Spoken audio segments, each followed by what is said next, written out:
Welcome to our channel. ఈరోజు నేను మరో కొత్త కథతో మీ ముందుకు వస్తున్నాను.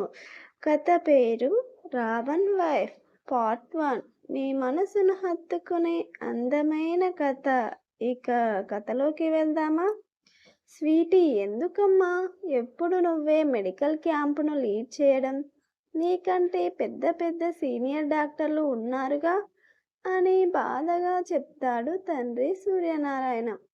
కొన్ని మర్చిపోవాలంటే మనల్ని మనం బిజీగా మార్చుకోవాలి కదా డాడీ. ఇప్పటికే లేట్ అయింది. నువ్వు తిని విశ్రాంతి తీసుకో.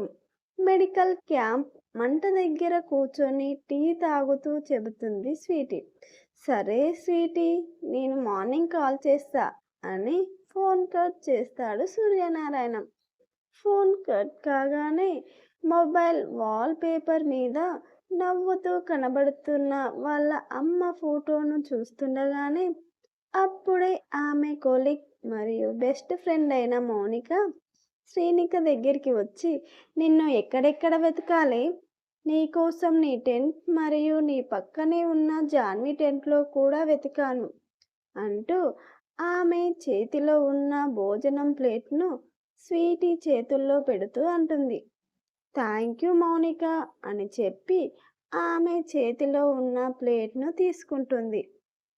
ఏంటే, మళ్ళీ ఆంటీ గురించే బాధపడుతున్నావా అని మౌనిక అడుగుతుంటే ఏం ఆన్సర్ ఇవ్వకుండా, నువ్వు వెళ్ళి తిని పడుకో, నేను నా టెంట్ దగ్గరికి వెళ్ళి తింటాను అని చెప్పి టెంట్ ముందున్న చైర్లో కూర్చొని తింటుంది. ఆమె తింటుండగానే దూరం నుండి ఏవో అరుపులు వినబడుతున్నాయి. ఎవరో ఒక అబ్బాయిని రౌడీలు వెంబడిస్తున్నారు. ఆమె అలా తింటుండగానే ఎవరో ఒక అబ్బాయి నుదిటిన గాయం, ఒళ్ళంతా చెమటలతో శ్రీనిక ముందు నిలబడతాడు. అతడు 6 feet హైట్, రోజు జిమ్ చేస్తాడని ఉదాహరణగా కండలు తిరిగిన దేహం, చాలా అంటే చాలా అందంగా తెల్లగా ఉన్నాడు. అతడి తలకాయ నుండి రక్తం కారుతుంటే శ్రీనిక లేచి నిలబడి, ఎవరండి మీరు?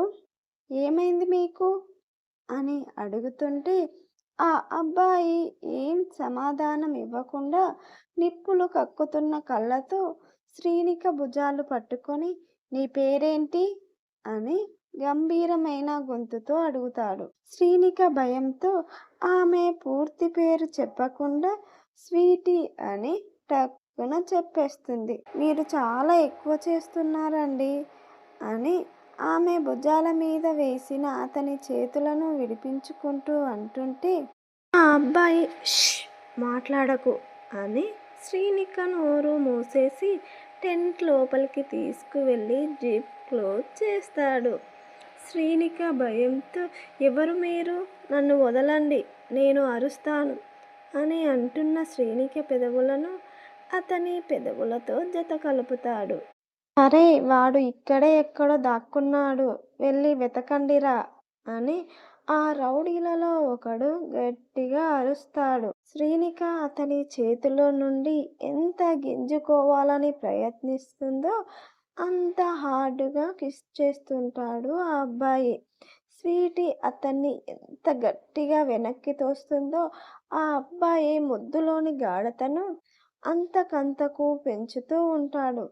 స్వీటీ బలం కొద్దీ అతన్ని వెనక్కి తోసేసరికి అతడు వెళ్ళి అంత దూరాన పడతాడు. How dare you, don't touch me అని అరుస్తున్న ఆమెకు అతడి అంగి లోపల ఉన్న కత్తి బయటికి చూపించి, మళ్ళీ నీ నోట్లో నుండి మాట వచ్చిందో పొడిచేస్తా అని బెదిరిస్తాడు. స్వీటీ భయంతో గుటకలు మింగుతూ అతని వైపు చూస్తూ ఉంది.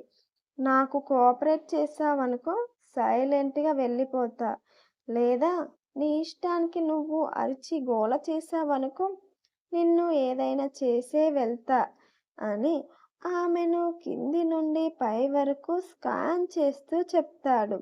అతడి చూపులకు స్వీటీకి ఒళ్ళంతా కంపరం పుడుతూ అసహ్యం వేస్తుంటే ఏమీ చేయలేని నిస్సహాయత స్థితిలో ఉంది శ్రీనిక. ప్లీజ్ అండి. మీకు దండం పెడతాను. మీ కాళ్ళు మొక్కుతాను. నన్ను వదిలేయండి. ఇంతకీ మీరు ఎవరండి? అని శ్రీనిక అడగ్గానే నీ మొగుడిని అని చెప్పి ఆమె మెడ పట్టుకొని దగ్గరికి లాక్కొని మళ్ళీ కిస్ చేయడం స్టార్ట్ చేస్తాడు.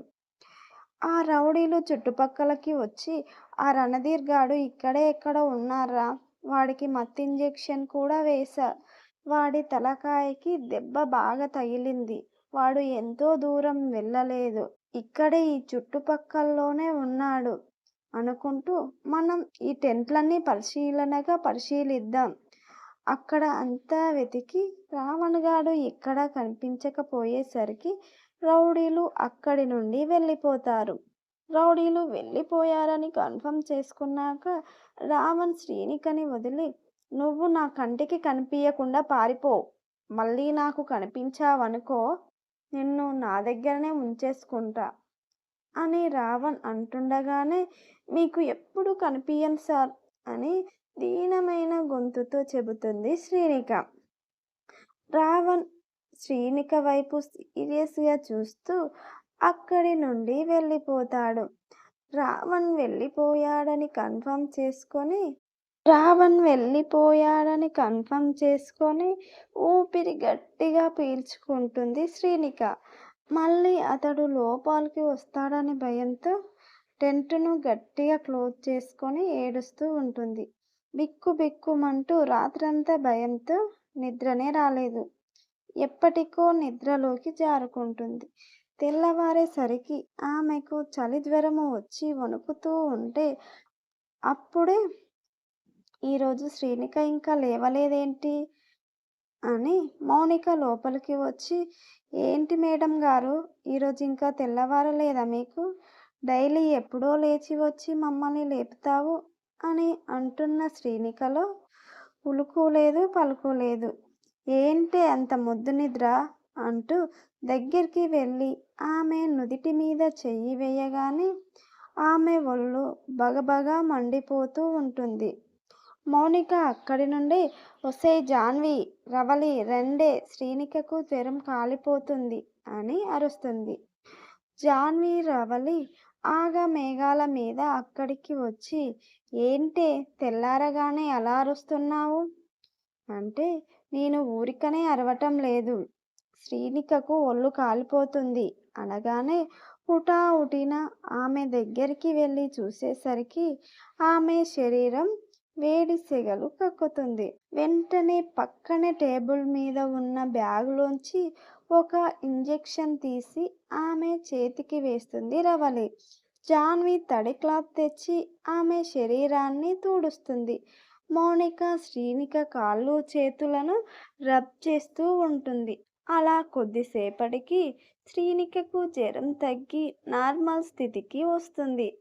జాన్వి వెళ్ళి కొన్ని వాటర్ తీసుకువచ్చి శ్రీనికను లేపుతుంది.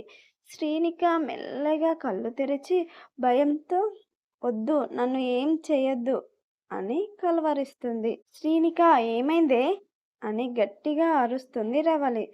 శ్రీనిక లేచి కూర్చొని ఏంటే పొద్దు పొద్దుగాల ఇక్కడ సిట్టింగ్ వేశారు అని అడుగుతుంది. నీకు అలా అనిపిస్తుందా మేడం గారు? తమరికి జ్వరం వచ్చి మేము ఆగమాగం అవుతుంటే అని చిరుకోపంగా అంటుంది రవలి. ఏందే ఏదో పిచ్చి పిచ్చిగా కలవరిస్తున్నావు అని జాన్వి అంటే రాత్రి జరిగింది శ్రీనిక కళ్ళల్లో మెదిలి భయంతో ఏమీ లేదే రాత్రి ఏదో పీడకల వచ్చింది అని టెన్షన్గా చెప్తుంది. ముగ్గురు ఒకేసారి ఎందుకే అంత భయపడుతున్నావు మేమున్నాం కదా అని శ్రీనిక దగ్గరికి వచ్చి కూర్చుంటారు. ఈరోజు క్యాంప్ ఉంది కదా మీరు వెళ్ళి ఫ్రెష్ అయ్యి రండి అని వాళ్ళను పంపిస్తుంది శ్రీనిక. సరే నువ్వు జాగ్రత్త అని చెప్పి ముగ్గురు ఎవరి టెంట్ లోపలికి వాళ్ళు వెళ్ళిపోతారు. వాళ్ళు వెళ్ళిపోయాక శ్రీనిక కూడా లేచి ఫ్రెష్ అయి వస్తుంది. ముగ్గురు టిఫిన్ తినేసి శ్రీనిక కోసం టిఫిన్ తీసుకొని ఆమె దగ్గరికి వెళ్తారు. థ్యాంక్స్ అని ముగ్గురికి చెప్పి రవలి చేతిలో ఉన్న ఇడ్లీ తీసుకొని తింటుంది. ఈరోజు నువ్వు ఇక్కడే ఉండి రెస్ట్ తీసుకో మేము క్యాంపుకు వెళ్ళి వస్తాం అని జాన్వి చెప్పగానే శ్రీనిక భయంతో నేను ఒంటరిగా ఉంటే రావణ్ మళ్ళీ ఇక్కడికి వస్తాడు అని మనసులోనే అనుకొని వద్దు నేను మీతోటే వస్తాను అని అంటుంది. మనం వెళ్ళవలసిన ఊరు కొండ ప్రాంతం. అక్కడికి వెహికల్స్ కూడా ఏమీ వెళ్ళవు. అది చాలా దూరం. మనం నడుచుకుంటూనే వెళ్ళాలి. అంత దూరం నడవడానికి నీకు ఓపిక ఉందా? అని మౌనిక అడగగానే నేను ఎంత దూరమైనా నడుచుకుంటూ వస్తాను. ఇక్కడ మాత్రం ఉండను. సరే నీ ఇష్టం అని ప్రవళి అంటుంది. అలా ముగ్గురు కబుర్లు చెప్పుకుంటూ నడుచుకుంటూ వెళ్తుంటే శ్రీనిక మనసంతా ఎక్కడో ఉంది. జాన్వి ఆమె వైపు తిరిగి ఏంటే ఏదో డీప్గా ఆలోచిస్తున్నావు అని అడిగితే ఏమీ లేదు పదండి క్యాంపుకు లేట్ అవుతుంది అని. అలా కొద్ది దూరం వెళ్ళాక శ్రీనికకు రావణ్ కనిపిస్తాడు. శ్రీనికను రావణ్ చూస్తాడా? రావణ్ చూస్తే రావణ్ నిజంగా శ్రీనికను తన దగ్గరే ఉంచుకుంటాడా అని తెలుసుకోవాలంటే నెక్స్ట్ ఎపిసోడ్ వరకు ఆగాల్సిందే. ఇలాంటి ఇంట్రెస్టింగ్ కథల కోసం మన ఛానల్ని సబ్స్క్రైబ్ చేసుకోండి. ఈ కథ మీకు గనక నచ్చినట్టయితే లైక్ చేయండి, షేర్ చేయండి. మీ అమూల్యమైన అభిప్రాయాలను కామెంట్ రూపంలో తెలియజేయండి. హైప్ ఇచ్చి మన వీడియోను ఎంకరేజ్ చేయండి. Thank you.